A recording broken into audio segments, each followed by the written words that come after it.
नमस्कार दोस्तों, कैसे हैं आप सब। स्वागत है आप सबका। मैं हूं बुक लवर और आप देख रहे हैं जयपुर बुक ट्यूबर। यहाँ आपको मिलेगी बुक्स की अनबॉक्सिंग, उनके रिव्यूज़, उनकी समरीज़ और उनके एक्सप्लेनेशन से रिलेटेड हर तरह की वीडियोस। मैं इसी तरह रेगुलरली वीडियोस अपडेट करता रहता हूँ मंडे, थर्सडे और सैटरडे को। अब वीडियो स्टार्ट करने से पहले एक इंपॉर्टेंट मैसेज सभी के लिए। जैसे आप सबको पता है, बाहर लॉकडाउन चल रहा है, तो घरों से बाहर बिना वजह के ना निकलें।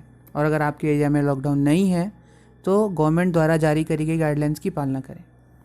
अब अपन आज एक्सप्लेन करेंगे अगेथा क्रिस्टी की मास्टरपीस कही जाने वाली book and then there were none के सेकंड चैप्टर को। लेकिन उससे पहले जो यहाँ पहली बार आए हैं उनको मैं बता दूँ कि मैंने इस बुक का फर्स्ट चैप्टर पहले ही एक्सप्लेन कर दिया, जिसका लिंक आपको डिस्क्रिप्शन बॉक्स में मिल जाएगा। और अगर आपको इस बुक से रिलेटेड कुछ इंटरेस्टिंग फैक्ट्स जानने हैं तो मैंने इस बुक की अनबॉक्सिंग का लिंक भी डिस्क्रिप्शन में दे रखा है, कृपया उसको भी जाके चेक करें। अगर आपको बुक या उसके एक्सप्लेनेशन से रिलेटेड कोई भी डाउट है या आप चाहते हैं कि मैं आपकी किसी बुक का रिव्यू, अनबॉक्सिंग या स्टोरी एक्सप्लेनेशन करूं, तो कमेंट सेक्शन में जाओ और मुझे बताओ और मैं उस पर जल्दी से जल्दी वीडियो बनाने की कोशिश करूंगा। तो अब बिना देरी के चलो वीडियो पर आते हैं। बुक का सेकंड चैप्टर शुरू होता है और हम देखते हैं लोगों का एक छोटा सा समूह ओक ब्रिज स्टेशन के बाहर खड़ा है, जिनके पीछे कुछ कुली हाथ में सूटकेस लिए के खड़े हुए हैं। उन्हीं कुली में से एक कुली आवाज़ लगाता है, हे जिम। वहाँ खड़ी टैक्सीज़ में से एक का ड्राइवर आगे आता है और उनसे पूछता है, आप सोल्जर आइलैंड जा रहे हैं ना शायद। चार आवाज़ें उसकी इस बात का जवाब हाँ में देती हैं और उसके बाद वो चारों लोग आपस में एक दूसरे को देखते हैं। अब टैक्सी का ड्राइवर जिम मिस्टर जस्टिस वॉरग्रेव को वहाँ खड़े लोगों में सबसे उम्र दराज समझकर उनसे कहता है कि सर, यहाँ दो टैक्सीज़ हैं, लेकिन उनमें से एक को एक्सीटर से आ रही धीमी गाड़ी के लिए वेट करना होगा, जो लगभग 5 मिनट में यहाँ पहुँच जाएगी। उससे भी एक गेस्ट आने वाले हैं, इसलिए तो मेरे लिहाज से आप में से एक को इंतज़ार करने में कोई एतराज़ नहीं होगा। उस तरह आपको ज़्यादा कंफर्टेबल ही रहेगा। वेरा क्लेथरॉन, जो अभी से ही अपने आप को मिसेस ओवेंस की सेक्रेटरी मान रही थी मन ही मन, वो बोली, हाँ मैं रुक सकती हूँ अगर आप लोग जाना चाहें तो। मिसेस ब्रेंट उसे थैंक्स बोलकर गाड़ी में बैठने लगती हैं, जिसका दरवाज़ा ड्राइवर ने खोल रखा था। उनके पीछे पीछे मिस्टर जस्टिस वॉरग्रेव भी बैठते हैं। कैप्टन लॉम्बार्ड कहते हैं कि मैं वेट करूंगा यहीं पर मिस, और उनके आगे के सेंटेंस को वेरा पूरा करके कहती है, मिस वेरा क्लेथरॉन। फिर कैप्टन लॉम्बार्ड उसे अपना परिचय देते हैं। कुली टैक्सी में सामान रख ही रहा होता है और जस्टिस वॉरग्रेव मिसेस एमिली ब्रेंट से कहते हैं, कितना अच्छा मौसम है ना आज। मिसेस एमिली ब्रेंट उनकी हाँ में हाँ मिलाती है और मन ही मन सोच रही होती है, किस तरह का आदमी है ये ऐसा तो बिल्कुल नहीं है जो किसी सी साइड गेस्ट हाउस में रहने वाले जैसा हो। शायद मिस्टर या फिर मिसेस या फिर शायद मिस ऑलिवर, वो जो भी हैं, उनके बहुत अच्छे कनेक्शंस होंगे। मिसेस एमिली ब्रेंट की सोच पर विराम लगाते हुए मिस्टर वॉरग्रेव उनसे पूछते हैं, क्या आप दुनिया के इस हिस्से को जानती हैं। मिसेस एमिली ब्रेंट जवाब में कहती है, नहीं, मैं कॉर्नवॉल भी गई हूँ और टॉर्क्वे भी, लेकिन डिवॉन के इस हिस्से को पहली बार ही विज़िट कर रही हूँ। मिस्टर वॉरग्रेव कहते हैं कि मेरा भी कुछ यही हाल है, और उनकी बातों के साथ टैक्सी चलने लगती है। अब जो सेकंड टैक्सी का ड्राइवर या वो वेरा क्लेथरॉन और मिस्टर कैप्टन फिलिप से पूछता है कि क्या आप अंदर बैठकर इंतज़ार करना पसंद करेंगे। वेरा कहती है, नहीं, बिल्कुल भी नहीं। कैप्टन लॉम्बार्ड थोड़ा सा मुस्कुरा कर कहते हैं, वो दीवार पर पड़ती धूप आपको अट्रैक्टिव लग रही है शायद, या आपको स्टेशन के अंदर जाना है। वेरा बोली, नहीं, मुझे उस डिब्बे से बाहर आकर बहुत ही अच्छा लग रहा है। कैप्टन लॉम्बार्ड वेरा से पूछते हैं, क्या आप इस जगह को जानती हैं। वेरा तुरंत कहती है, मैं इस जगह को नहीं जानती, मैं तो अभी तक अपने एम्प्लॉयर से भी नहीं मिली हूँ। कैप्टन लॉम्बार्ड पूछते हैं, कौन सा एम्प्लॉयर। तब वेरा उसे बताती है कि वो यहाँ मिसेस ओलिवर्स की सेक्रेटरी के तौर पर आई हैं। कैप्टन लॉम्बार्ड पूछते हैं कि क्या तुम्हें ये कुछ अजीब सा नहीं लगता। वेरा हंसते हुए कहती है कि नहीं, मुझे ऐसा नहीं लगता। उनकी एक्चुअल सेक्रेटरी की तबीयत अचानक ख़राब हो जाने के कारण कंपनी ने मुझे एक सब्स्टिट्यूट के तौर पे भेजा है। कैप्टन लॉम्बार्ड पूछते हैं कि क्या करेगी वो अगर उसे वहाँ पहुँचकर जॉब पसंद नहीं आई तो। वेरा फिर से हंसते हुए कहती है कि मुझे उसकी चिंता करने की ज़रूरत नहीं है, ये तो मेरी बस एक टेम्प्रेरी जॉब है, मैं परमानेंट तौर पर तो गर्ल्स स्कूल में काम करती हूँ। इस बार वेरा ही कैप्टन लॉम्बार्ड से सवाल कर लेती है, क्या तुम जानते हो मिस्टर एंड मिसेस ओवेंस को। ये सुनते ही लॉम्बार्ड असमंजस में पड़ जाता है। मैं क्या जवाब दूं इसका, सच कहूं या कुछ और वो इसी गुत्थम गुत्थी को सुलझाते हुए अचानक से मुद्दा पलटने के लिए कहता है, तुम्हारे हाथ पर कुछ रेंग रहा है, रुको रुको, हिलना मत। लंबर्ड ने ऐसे ही हवा में एक हाथ मारा और बोला, लो, उड़ गया। वेरा फिर सवाल करती है और कहती है, क्या तुम जानते हो हम यहाँ किसका इंतज़ार कर रहे हैं? लंबर्ड कहता है कि मुझे ज़रा सा भी अंदाज़ा नहीं है कि हम यहाँ किसको एक्सपेक्ट कर रहे हैं, कि कौन आने वाला है। वो दोनों इस तरह बात कर ही रहे थे, तभी अचानक से पीछे से ट्रेन के हॉर्न की एक ज़ोरदार आवाज़ आती है, जिसे सुनकर लंबर्ड कहता है कि वो जो भी था शायद आ चुका है। तभी वो दोनों देखते हैं कि फौजी जैसा दिखने वाला आदमी स्टेशन से बाहर आ रहा है। उसके बाल सफ़ेद हो चुके हैं और उसकी सफ़ेद मूछें बहुत अच्छे से सेट करी हुई है। उस आदमी के पीछे आता उसका कुली वेरा की ओर इशारा करता है। वेरा भी उसे वेलकम करने के लिए आगे आती है और उसे बड़े विनम्र भाव से कहती है, नमस्कार, मैं हूँ मिसेस ओवेंस की सेक्रेटरी वेरा क्लेथ्रॉन और ये हैं मिस्टर कैप्टन फिलिप लॉम्बार्ड। इसके बाद वो सभी वेट कर रही सेकंड टैक्सी में बैठकर ओक ब्रिज की छोटी और सकड़ी गलियों से होते हुए प्लेमाउथ की मेन रोड तक पहुंचते हैं। जनरल मैकार्थर कहते हैं, मैं डिवॉन की इस जगह को बिल्कुल भी नहीं जानता। मेरी छोटी सी जगह तो ईस्ट डिवॉन में है, बिल्कुल डोरसेट की बॉर्डर लाइन पर। वेरा कहती है कि ये जगह बहुत अच्छी है, आपको यह ज़रूर पसंद आएगी। यहाँ चारों तरफ हरियाली है, पेड़ पौधे हैं, साफ वातावरण है, चारों तरफ सुंदर पहाड़ियाँ हैं और यहाँ कितनी शांति भी तो है। कैप्टन लंबार्ड थोड़े शिकायती अंदाज में कहते हैं, लेकिन ये जगह कितनी बंद बंद सी है, एकदम कंजस्टेड सी। मुझे खुली जगह ज़्यादा पसंद है। इस बात पर जनरल मैकार्थर कैप्टन लंबार्ड से कहते हैं, लगता है आपको दुनिया का कुछ ज़्यादा ही अंदाज़ा है। कैप्टन लंबार्ड उन्हें बताया, नहीं, मैं दुनिया ज़्यादा नहीं घूमा हूँ, बस कुछ ठोकरें खाई हैं सर। इस तरह बातों ही बातों में उनका सफ़र पूरा हुआ और वो स्टिकले हेवन पहुँचे, जहाँ उन्हें मछली पकड़ने वाली एक दो नाव दिखी। वहाँ सभी लोग गाड़ी से उतरे और सबने सूरज की ढलती रोशनी में दक्षिण दिशा में एक दूरी पर स्थित सोल्जर आइलैंड की पहली झलक देखी। इसे देखते ही वेरा ने बोला, ये तो कुछ ज़्यादा ही दूर है। दरअसल वेरा ने सोल्जर आइलैंड की अपने दिमाग में एक अलग ही इमेज बना रखी थी, जो उसे अभी से ही रियलिटी से बहुत दूर से लगने लगी थी। आगे वेरा देखती है कि 7 स्टार नाम के एक छोटे होटल के बाहर 3 लोग बैठे हुए हैं, जस्टिस वॉरग्रेव, एमिली ब्रेंट और एक अनजान सा हट्टा कट्टा सा आदमी, जिसने खुद से आगे बढ़कर अपना परिचय दिया। मैं हूँ डेविस, साउथ अफ्रीका से। मैंने सोचा कि क्यों ना आप सबका इंतज़ार ही कर लिया जाए, ताकि सब साथ में चल सकें। क्या कोई आगे बढ़ने से पहले मेरे साथ एक एग्ज़ाम लेना चाहेगा? जब किसी ने कोई जवाब नहीं दिया तो मिस्टर डेविस बोले कि चलो फिर देर किस बात की, हमारे मेज़बान हमारा इंतज़ार कर रहे होंगे, हमें देर नहीं करनी चाहिए। मिस्टर डेविस की ये बात सुनकर पास ही की दीवार से सहारा लेकर खड़ा एक आदमी उनके पास आया, जिसकी आंखें हल्के गहरे काले रंग की थी और चाल एकदम डगमगाती सी हुई। ऐसा लग रहा था कि वो अपनी आंखें सबसे छुपा रहा है और बोला, क्या आप सब सोल्जर आइलैंड चलने के लिए तैयार हैं? नाव इंतज़ार कर रही है। अभी एक गेस्ट और आने वाले हैं कार से, लेकिन मिस्टर ओवन का आदेश था कि उनके लिए ना रुका जाए। उस आदमी की ये बात सुनकर सभी लोग उसके पीछे उसकी नाव तक जाते हैं, जिसे देखकर मिसेस एम्बरी ब्रेंट कहती है, ये तो बहुत छोटी सी नाव है। नाव का मालिक बोला, ये नाव बहुत उम्दा है मैम, इसमें आप पलक झपकते ही प्लेमाउथ तक पहुंच सकती हैं बड़ी आसानी से। मिसेस एम्बरी ब्रेंट का साथ देते हुए जस्टिस वॉरग्रेव भी बोले, पर लोग तो ज़्यादा हैं। मालिक बोला कि ये नाव इससे भी दोगुने लोगों को ले जा सकती है सर। उस मुद्दे को यहीं ख़त्म करने के लिए उनकी बातों को काटता हुआ कैप्टन लंबोर्ड का एक स्वर आया। कैप्टन लंबोर्ड बोल रहे थे, ठीक है, अब जो भी है, वैसे भी मौसम साफ़ है, हवा कितनी सहज है और लहरें कितनी शांत लग रही हैं, हमारा काम बन जाएगा, चलो। कैप्टन लंबोर्ड का ये कहना सुनकर मिस एमिली ब्रेंट नाव पर सवार हो गई और बाकी लोग भी उनके पीछे पीछे आ गए। अभी वो लोग नाव लेकर निकलने ही वाले थे कि उनके गाइड ने नाव को रोके रखने का इशारा किया और रास्ते की तरफ देखने के लिए कहा। सभी लोग रास्ते की तरफ देख ही रहे थे, तभी उनको एक कार वहाँ से आती हुई दिखाई दी। बहुत ही सुंदर कार, जिसकी सुंदरता देखते ही बन पड़ती थी।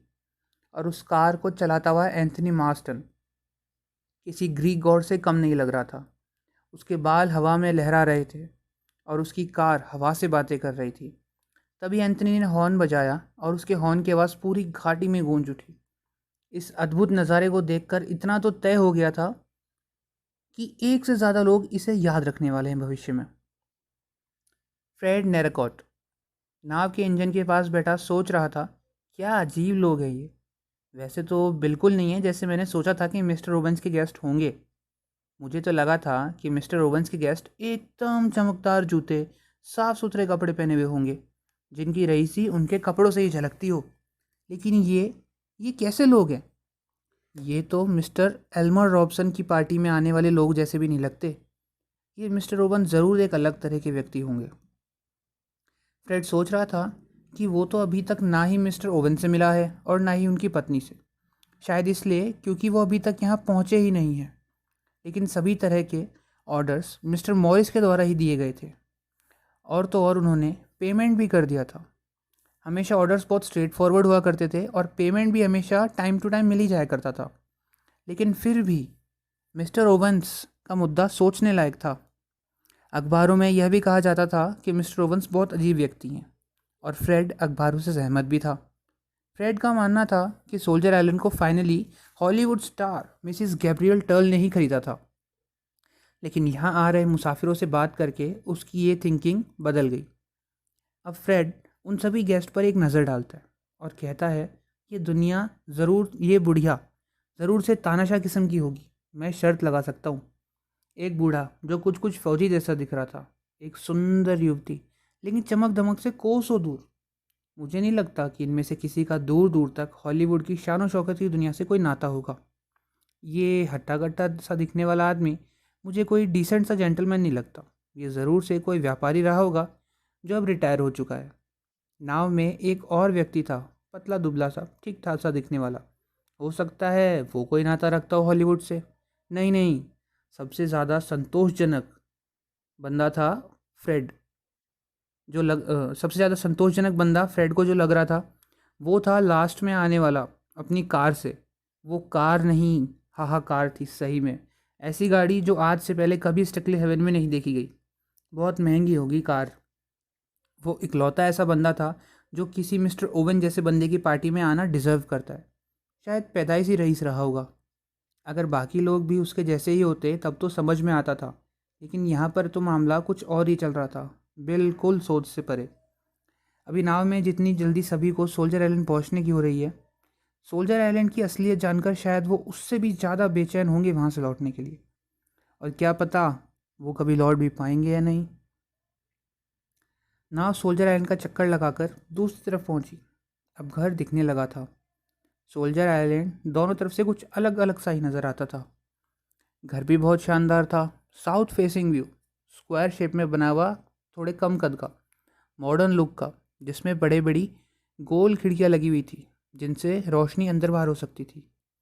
एक घर, एक सुंदर घर जो सभी की आशाओं पे बिल्कुल खरा उतरे। फ्रेड अपनी नाव का इंजन बंद करता है और नाव पानी के बहाव से किनारे पर लग जाती है। कैप्टन लॉम्बार्ड बोला, ऐसी जगह पर ख़राब मौसम में आना तो बहुत मुश्किल होता होगा ना? फ्रेड बोला, अगर साउथ ईस्ट साइड की हवा हो तो यहाँ बिल्कुल भी नहीं आ सकते, और इसी वजह से हफ्तों तक कभी कभी यहाँ बिल्कुल आवाजाही नहीं होती। वेरा बोलती है, यहाँ तब तो खाने पीने की बहुत दिक्कत रहती होगी और बाकी घरेलू परेशानियाँ तो होती ही हैं। फ्रेड बोला कि नहीं नहीं, ऐसा कुछ नहीं है। और इसके साथ फ्रेड बोट को एक चट्टान के पास लगाता है और फिर लंबार्ड के साथ मिलकर लोगों को नाव से उतारने लगता है। सभी के उतरने के बाद फ्रेड नाव को बांध देता है और सबको रास्ता बताते हुए आगे आगे चलने लगता है। जनरल मैकार्थर बोलते हैं, वाह कितनी सुंदर जगह है ये, बहुत अच्छी है।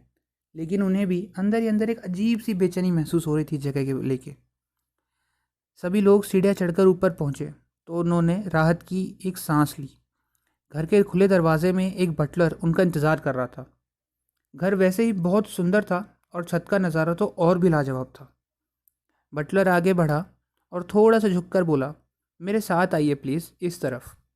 बटलर एक बहुत अच्छी हाइट वाला आदमी था जिसके बाल उम्र के साथ सफ़ेद हो चुके थे। बटलर उन्हें एक हॉल तक लेके जाता है जहां उन सभी के लिए पहले से ही ड्रिंक सर्व करके रखी हुई थी, जिसे देखकर एंथनी झूम उठा। वो अभी तक यही सोच रहा था कि ये कैसी जगह बैजर ने मुझे भेज दिया है, कोई भी मेरे जैसा नहीं है। लेकिन अब पीने पिलाने का बंदोबस्त देखकर उसकी तबीयत खुश हो उठी थी। ड्रिंक्स ठीक ही थी, और साथ में बहुत सारी बर्फ़ भी तो थी। उससे काम बनता सा दिख रहा था। तभी एंथनी की नज़र पड़ती है बटलर पर, जो सबको कुछ कह रहा था। मैं माफ़ी चाहता हूँ, लेकिन मिस्टर ओवेंस को आने में देरी हो जाएगी। वो कल तक यहाँ नहीं आ पाएंगे। मुझे सीधे सीधे आदेश दिए गए हैं कि आपकी खातिरदारी में कोई कमी नहीं रहनी चाहिए। तो आपको जो भी चाहिए मुझसे कहिएगा। अब आप चाहे तो अपने अपने कमरों में जा सकते हैं। रात का खाना 8 बजे से होगा। इसके बाद कहानी मुड़ती है वेरा की ओर। वेरा, जो मिसेस रॉजर्स के पीछे चलकर सीढ़ियों से ऊपर पहुंचती है। गलियारे के अंत में जाकर मिसेस रॉजर्स एक कमरे का दरवाज़ा खोलती हैं और वेरा उस दरवाजे से एक बहुत ही आलीशान बेडरूम में एंटर करती है, जिसकी बड़ी बड़ी सी खिड़कियाँ थी, समुद्र की तरफ मुंह करती हुई। वो यहाँ आकर एक आनंद का भाव महसूस करती है। मिसेस रॉजर्स कहती है, शायद आपको जो कुछ चाहिए वो यहाँ पर है ना। वेरा चारों तरफ एक नज़र घुमाती है तो उसको पता चलता है कि उसका सामान यहाँ पर पहले ही लाया जा चुका है और जमा भी दिया गया है सारा सामान खोलकर। कमरे के एक कोने में एक दरवाज़ा था जो एक हल्के नीले रंग की टाई वाले बाथरूम में खुलता था। इतना सब देखकर वेरा उतावली होकर बोलती है, हाँ शायद सब कुछ है यहाँ। मिसेस रॉजर्स जाते जाते वेरा को कहती है कि अगर उसे कुछ चाहिए तो वह बेल बजा दे, और इसी के साथ मिसेस रॉजर्स वहाँ से चली जाती है। वेरा भी मिसेस रॉजर्स की तरफ देखकर सोचती हैं, ये औरत कितनी सफ़ेद है, जैसे कि कोई बिना खून वाला भूत हो औरत का। वेरा उसे बहुत इज्जत भरी नज़रों से देखती है और देखती है कि किस तरह से मिसेस रॉजर्स के बाल पीछे से उनके फेस पर आ रहे थे। उनकी वो ब्लैक ड्रेस से मेल खाती उनकी आंखें, जो हर वक्त इधर उधर कुछ देखती सी रहती थी। ये एक ऐसी लेडी जान पड़ती है जो शायद अपनी खुद की परछाई से भी डर जाए। वो एक ऐसी लेडी की तरह है जो हर बात से डरती हुई लग रही थी। वेरा मिसेस रॉजर्स से कहती है कि मैं मिसेस ओवेंस की नई सेक्रेटरी हूँ, शायद तुम ये बात जानती हो। इसके जवाब में मिसेस रॉजर्स कहती है, नहीं, मुझे इसके बारे में कुछ नहीं मालूम। मुझे सिर्फ इतना ही बताया गया था कि एक लिस्ट है, इसमें से कुछ गेस्ट हैं जो यहाँ आने वाले हैं और आपको उनको कौन सा कमरा देना है। मिसेस रॉजर्स का जवाब सुनकर वेरा चौंक गई और बोली, क्या सही में मिसेस ओवेंस ने मेरे बारे में तुम्हें कुछ नहीं बताया? वेरा की ये बात सुनकर मिसेस रॉजर्स ने पलकें झपकाई और बोली, मैं तो खुद यहाँ बस 2 ही दिन पहले आई हूँ। मैंने तो मिसेस ओवेंस को अभी तक देखा भी नहीं है। अब वेरा को कुछ अजीब सा लगने लगता है इस ओवेंस फैमिली के बारे में। वो मिसेस रॉजर्स से पूछती है कि यहाँ स्टाफ किस तरह से काम करता है फिर। मिसेस रॉजर्स कहती है, स्टाफ यहाँ सिर्फ हम 2 ही लोग हैं, मैं और मिस्टर रॉजर्स। मैं खाना अच्छा बना लेती हूँ और मिस्टर रॉजर्स घर के काम ठीक ठाक तरीके से कर लेते हैं। ये सुनकर तो वेरा और भी ज़्यादा परेशान हो उठती है। मिसेस रॉजर्स से कहती है, घर में टोटल 8 लोग हैं, अगर मिस्टर और मिसेस ओवेंस को भी मिला ले तो 10। इतने सब लोगों के कामकाज संभालने के लिए सिर्फ एक कपल, ये तो बहुत नाइंसाफ़ी है। वेरा उसी परेशानी के भाव से मिसेस रॉजर्स से पूछती है, क्या तुम लोग मैनेज कर लोगे? मिसेस रॉजर्स उन्हें दिलासा देते हुए कहती है, हाँ ज़रूर, क्यों नहीं, और अगर काम ज़्यादा हुआ तो शायद मिसेस ओवेंस हेल्प करने के लिए किसी को बुला ही लेंगी। वेरा भी उसकी बात में सहमति जताते हुए कहती है, हाँ मुझे भी कुछ ऐसा ही लगता है। मिसेस रॉजर्स जाने के लिए मुड़ती है। उनके पैर ज़मीन पर बिना आवाज़ किए आगे की तरफ बढ़ने लगते हैं और वो किसी परछाई की तरह बिल्कुल शांत तरीके से वहाँ से चली जाती हैं। मिसेस रॉजर्स के जाने के बाद वेरा फिर से खिड़की के पास जाती है और वहाँ कुछ देर बैठती है, क्योंकि असल में वो अब बहुत ज़्यादा डिस्टर्ब हो चुकी थी, हर उस चीज़ से जो वहाँ है, हर उस हालात से जिससे वो गुज़र रही है। सबसे पहले ओवेंस का यहाँ ना होना, ऊपर से मिसेस रॉजर्स का वो अजीब सा सफ़ेद चेहरा, और फिर ये गेस्ट। हाँ ये गेस्ट भी, सभी के सभी गेस्ट बहुत अजीब से हैं। ये पता नहीं कैसे बेढंगी सी पार्टी है। वेरा सोचती है, काश वो ओवेंस फैमिली को एक बार देख पाती, काश वो जान पाती कि वो कौन है और कैसे दिखते हैं। इन्हीं सब बातों की चिंता उसे सता रही थी और इस वजह से वो उस कमरे में बेचैन सी होकर इधर उधर घूम रही थी। फिर वेरा का ध्यान जाता है कमरे की सजावट की तरफ, जो बहुत ही मॉडर्न थी। वहाँ बड़े बड़े सफ़ेद पर्दे थे, एक विशाल आईना था जिसके सभी ओर लाइट्स लगी हुई थी। एक बहुत सुंदर सा स्कल्पचर भी था जिसमें घड़ी को फिट किया हुआ था। उसके पास ही क्रोमियम के फ्रेम में जड़ी कागज़ पर लिखी एक पोयम थी, जो कुछ कुछ वेरा को याद भी थी, क्योंकि ये नर्सरी पोयम थी, वही जो वो बचपन में गाया करती थी। पोयम कुछ ज़्यादा ही रोमांच से भरी हुई थी और वेरा को भी पसंद आने लगी थी। पोयम कुछ इस तरह से थी, 10 little soldiers boy went out to dine. One chalk his little self, and then there were 9. 9 little soldiers, boys, sat up very late. One overslept himself, and then there were 8. 8 little soldier boys traveling in Devon. One said he did stay there, and then there were 7. 7 little soldier boys chopping up sticks. One chopped himself in halves, and then there were 6. 6 little soldier boys playing with a hive. A bumblebee stung one, and then there were 5. 5 little soldier boys going in for law. One got in chancery, and then there were 4. 4 little soldier boys going out to sea. A red herring swallowed one, and then there were 3. 3 little soldier boys walking in the zoo. A big bear hugged one, and then there were 2. 2 little soldier boys sitting in the sun. One got fizzled up, and then there was 1. 1 little soldier boy felt all alone. He went and hanged himself, and then there were none. क्या poem थी, सही में लिखने वाले ने बहुत गजब का लिखा है। अभी तक की स्टोरी एक तरफ और इस पोयम ने जो समा बांधा है वो एक तरफ। I just love it. ये अब तक की बुक का मेरा सबसे फेवरेट पार्ट है। Now then back to the story. Vera मुस्कुराती है और कहती है, आखिर ये सोल्जर आइलैंड है और हम यहाँ उम्मीद भी क्या कर सकते हैं। इसके बाद वेरा फिर से खिड़की के पास जाकर बैठ जाती है और समुद्र को देखती है। कितना बड़ा है ना ये समुद्र, इतना बड़ा कि यहाँ दूर दूर तक सिर्फ समुंदर ही फैला हुआ दिख रहा है। ज़मीन का तो कहीं कोई नामो निशान ही नहीं है। ये समुंदर कितना शांत है आज, पर कभी कभी तो कैसा निर्दयी हो जाता है। अगर आपको एक बार जकड़ ले तो फिर ये आपको डुबो ही देता है, बहुत गहरे पानी में, अंदर तले तक। और धीरे धीरे आप और गहरे चलते चले जाते हो इसमें, और डूबते जाते हो, डूबते जाते हो, डूबते जाते हो। नहीं नहीं, उसे याद नहीं करना वो सब, उन सब के बारे में वो और नहीं सोचना चाहती। वो सब अब ख़त्म हो चुका है। अब वो इसके साथ और नहीं जी सकती। अब तक जितने भी लोग सोल्जर आइलैंड आने के लिए निकले थे, उनमें से सब के सब वहाँ पहुँच चुके थे, सिवाय एक के। वो थे डॉक्टर आर्मस्ट्रॉन्ग। उनका आना भी बाकी था। और डॉक्टर आर्मस्ट्रॉन्ग जब सोल्जर आइलैंड पहुँचते हैं तो सूरज ढल रहा होता है। डॉक्टर आर्मस्ट्रॉन्ग बहुत जिज्ञासु हो रहे थे उन लोगों के बारे में जानने के लिए जिन्होंने सोल्जर आइलैंड को ख़रीदा है, और इसलिए वो रास्ते में आते वक्त उस बोट वाले फ्रेड से बातचीत करने में व्यस्त हो रहे थे। लेकिन बोटमैन फ्रेड के जवाबों से ऐसा लग रहा था मानो या तो वो कुछ जानता नहीं है या फिर वो इस बारे में बात करने में इंटरेस्टेड नहीं था। फ्रेड के ऐसे रवैये को देखकर डॉक्टर आर्मस्ट्रॉन्ग ने भी टॉपिक बदल लेना ही ज़्यादा मुनासिब समझा और फ्रेड से मौसम और मछली पकड़ने के बारे में बात करने लगे। ज़्यादा देर सफ़र करने के कारण वो बहुत थक चुका था। अब उसकी आंखें भी जलने लगी थी। ये समुद्र और ये शांति, बस यही तो चाहिए था मुझे। वो सच में इस नज़ारे का दीवाना बन चुका था और अब उसे एक लंबा वेकेशन चाहिए था यहाँ पर। लेकिन ये बात वो भी बहुत अच्छे से जानता था कि वो ऐसा नहीं कर सकता है, चाह कर भी। जाहिर सी बात है कि वो फाइनेंशियली तो वैसा अफोर्ड कर सकता है, लेकिन वो जिस काम से यहाँ आया है उसे बीच में अधूरा नहीं छोड़ सकता। डॉक्टर आर्मस्ट्रॉन्ग मन ही मन विचार करने लगते हैं कि अब मैं यहाँ से वापस नहीं जाने वाला हूँ। मैं ऊब चुका हूँ लंदन की और हार्ले स्ट्रीट की हर उस चीज़ से जो वहाँ मौजूद है। कुछ तो बात है इस आइलैंड में जो इसे बाकी सब चीज़ों से अलग बनाती है। ये आइलैंड किसी वशीकरण के जादू से कम तो नहीं है। यहाँ आकर आप अपने आप को दुनिया से अलग पाते हो। सच में ये आइलैंड अपने आप में ही एक पूरी दुनिया है, एक ऐसी दुनिया जहाँ से कभी कोई लौटकर वापस नहीं जाना चाहेगा। बस मैं तो अब अपनी पूरी ज़िंदगी पीछे छोड़ रहा हूँ। इतना सोचते और मन ही मन अपने भविष्य के बारे में प्लान्स बनाते हुए डॉक्टर आर्मस्ट्रॉन्ग उस आइलैंड की सीढ़ियाँ चढ़ रहे थे, कुछ मुस्कुराते हुए से।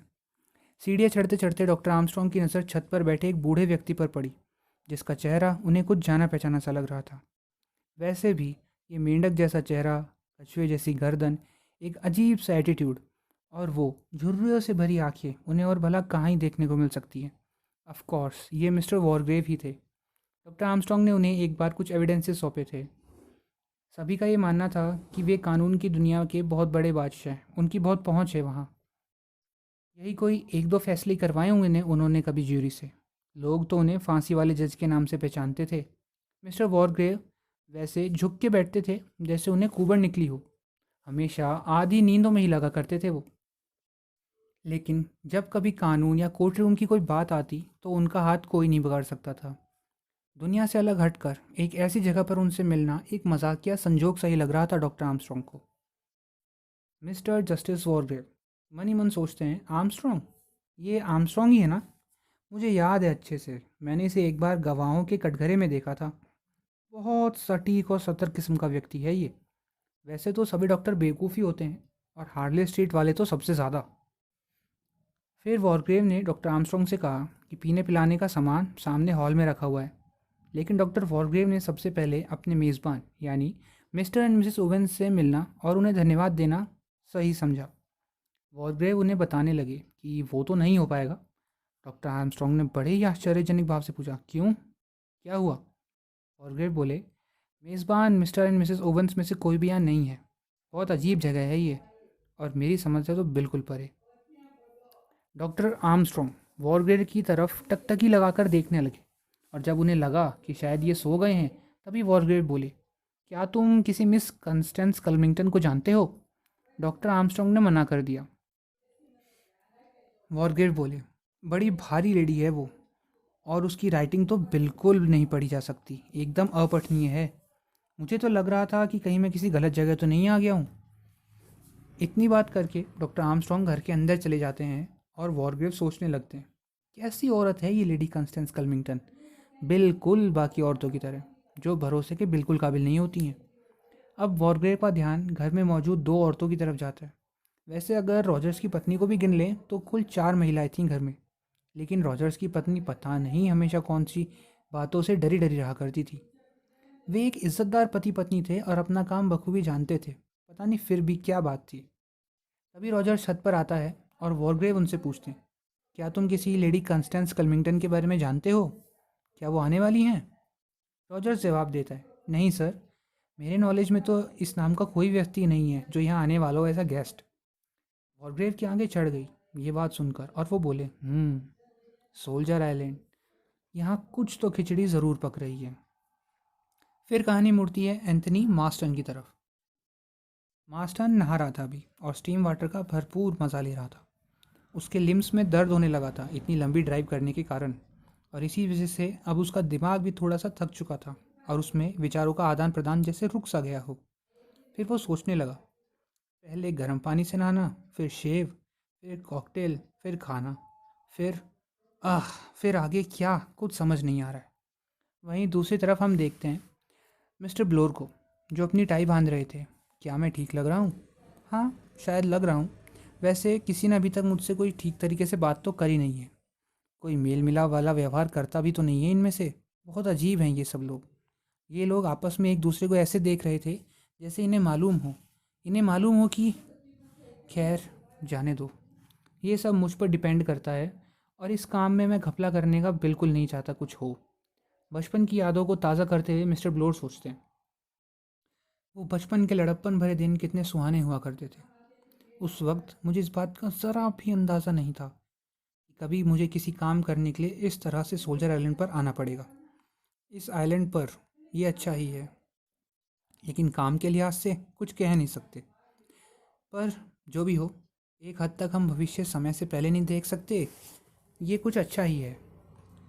कहानी के उम्रदराज व्यक्तियों में से एक, जनरल मैकार्थर, बहुत गुस्से में थे, क्योंकि ये वो जगह बिल्कुल नहीं थी जैसी उन्होंने सोची थी या जैसी उन्हें उस चिट्ठी में बताई गई थी। अगर उनका बस चलता, वो अभी के अभी इस पल यहाँ से वापस टिकल हेवन के लिए चले जाते। लेकिन कमबख्त बोट अब वापस जा चुकी थी, और अब उन्हें यहाँ मजबूरी में रुकना पड़ रहा है। ऊपर से वो लंबोर्ड नाम का आदमी, मैं शर्त लगा सकता हूँ उसके साथ ज़रूर कोई ना कोई गड़बड़ है। वो कोई सीधा साधा व्यक्ति नहीं लगता है किसी आम नागरिक की तरह। दूसरी तरफ फिलिप लॉम्बोर्ड अपने कमरे से बाहर निकलकर सीढ़ियों तक आया। उसकी चाल बिल्कुल एक पैंथर की तरह थी, बिल्कुल शांत लेकिन हमला करने को तत्पर। उसके आसपास पैंथर जैसा कुछ था, किसी आकर्षक जानवर की तरह जो बेहद खतरनाक भी साबित हो सकता है समय आने पे। और कैप्टन लॉम्बर्ड हंसते हुए बोला, एक हफ्ता, लगता है बहुत मज़ा आने वाला है। अपने कमरे में खाने की घंटी का आवाज़ का इंतज़ार करते हुए मिसेस एम्बली ब्रेंट तैयार हुई। एक काली ड्रेस को पहनकर बाइबल पढ़ रही थी वो बाइबल की कुछ लाइनें पढ़ती है और आगे कहती हैं, वो लोग जो दूसरों के लिए गड्ढा खोद रहे थे उसमें वे खुद ही गिर चुके हैं। वो लोग जो दूसरों के लिए जाल बुन रहे थे उसमें वो खुद ही फंस चुके हैं। भगवान अपने न्यायप्रिय फैसलों के लिए जाने जाते हैं। बुरे लोग अपने बुरे कर्मों द्वारा ही फंसते हैं। बुरे लोग नर्क में जाएंगे। इतना कहकर उनके होठ शांत हो गए। उन्होंने बाइबल बंद करी, अपने गले में एक ब्रोच बांधा और नीचे सभी के साथ खाना खाने के लिए चली गई। और इसी के साथ and then there were none का चैप्टर 2 यहीं पर ख़त्म हो जाता है। और पहले के चैप्टर की तरह यहाँ भी जाते जाते कुछ सवाल ऐसे रह जाते हैं जिनके जवाब पाने के लिए हमारे मन में बेचैनी के बादल छाने लगते हैं। जैसे अगर फ्रेड मिस्टर एल्मर रॉबसन के टाइम से ही वहाँ पर नाव चला रहा था तो फिर ऐसा कैसे हो सकता है कि उसने कभी भी मिस्टर एंड मिसेस ओवेंस को पहले यहाँ नहीं देखा हो। मिस्टर मॉरिस कौन है जो समय समय पर फ्रेड को पेमेंट दिया करते हैं। ये बैजर कौन है जिसके बारे में एंथनी मास्टन खुद से ही बातें कर रहा है। अगर मिसेस ओवेंस ने वेरा को सेक्रेटरी की जॉब के लिए एजेंसी से बुलवाया था तो उन्होंने अभी तक उससे किसी भी तरह का कॉन्टैक्ट क्यों नहीं करा, और मिसेस ओवेंस ने उसके बारे में किसी को कुछ क्यों नहीं बताया था। उसे टैक्सी ड्राइवर, बोट वाले, यहाँ तक कि स्टाफ में से भी कोई नहीं जानता था। लेकिन सबके सब भेजे तो ओवेंस फैमिली के द्वारा ही गए थे। क्या कारण है जिसकी वजह से मिसेस रॉजर्स इतनी डरी डरी सी रहती हैं? वो कौन सी बात है जिसे वेरा याद करने से कतरा रही है? ऐसे कई सारे सवालों के साथ हमें उलझता छोड़कर ये चैप्टर सेकंड यहीं पर ही ख़त्म हो जाता है। इन सब सवालों का जवाब मिलेगा हमें इस बुक के थर्ड चैप्टर के वीडियो में, जिसके लिए आपको करना होगा इंतज़ार। जाते जाते मैं आपको एक बार फिर से याद दिला देता हूँ कि मैं रेगुलरली इसी तरह की वीडियोस अपलोड करता रहता हूँ हर मंडे, थर्सडे और सैटरडे को। और अगर आप चाहते हैं कि मैं आपकी चॉइस की किसी बुक पर वीडियो बनाऊँ तो मुझे नीचे कमेंट बॉक्स में कमेंट करके ज़रूर बताना, और इस वीडियो से रिलेटेड फीडबैक देना भी मत भूलना। वैसे मैंने इस बुक के चैप्टर 1 और अनबॉक्सिंग की वीडियो लिंक भी डिस्क्रिप्शन में दे रखा है, तो उसे भी जाके ज़रूर चेक करना। अब मैं आपसे मिलूँगा 20 में थर्सडे को इस बुक के थर्ड चैप्टर के एक्सप्लेनेशन के साथ। तब तक के लिए be safe, stay healthy, keep reading, bye.